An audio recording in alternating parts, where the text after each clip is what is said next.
Hi everyone, my name is Sandy. I am a current high school sophomore, and for this National Women's History Month exposition, I made a small presentation on Josefa Llanes Escoda. Escoda was a brave woman and a social worker from the Philippines. Starting off with some background information, Escoda was born in Ilocos Norte on September 20th, 1898. From a young age, she was committed and devoted to Christian service. Oldest of 7 siblings, she lived in a very happy family. Escoda understood the importance of education and was placed amongst the top of her peers in her secondary education journey. So after high school, Escoda went on to achieving her teaching degree from Philippine Normal School in 1919. During her career as a teacher, she achieved her high school teaching certificate in 1922.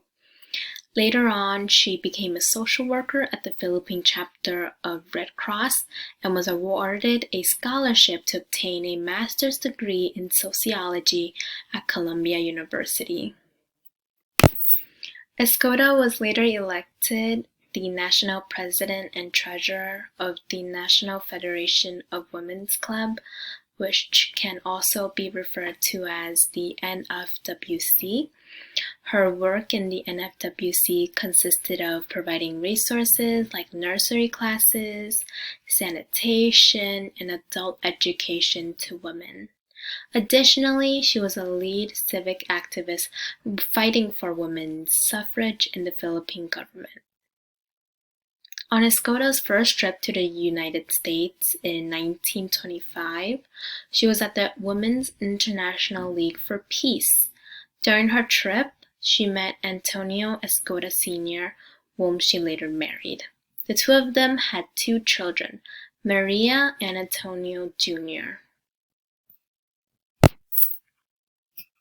Escoda returned to the Philippines in 1940 after receiving training in Girl Scouting in the United States. Upon returning, she started to train young girls in becoming Girl Scout leaders and arranging aspects of the organization at Philippines. Later on, President Quinlan signed the Charter of Girl Scouts at Philippines on May 26, 1940. Escoda then became a national leader. As World War II sparked, Japanese forces invaded the Philippines. After gaining trust from the Japanese forces, Escoda and Antonio assisted the war prisoners and internees by passing on messages, providing medical supplies, and clothing. Even when Antonio was arrested in June 1944, she continued her social work. Escoda was arrested 2 months later on August 27th.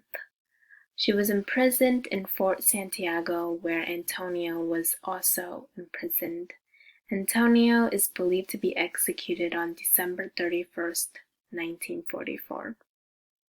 Escoda is believed to be executed on January 6th, 1945, and buried either in the Manila Chinese Cemetery or La Loma Cemetery. Escoda is and should be forever remembered for her service towards society. A building and street have been named after her, and a monument was made dedicated to reminiscing her. The Girl Scouts of Philippines also celebrate her birthday every year on September 20th. A Google Doodle was made on September 20th, 2018 to commemorate her 120th birthday anniversary. So here are just the sources I used for this presentation. And during this time, I would like to thank the National Women's History Month Exposition for giving me this opportunity. And I know there has been a lot that's been going on recently, especially with the Atlanta domestic terror attack, I would say. It is important that we remember these Asian social workers, activists that are historic and should be remembered.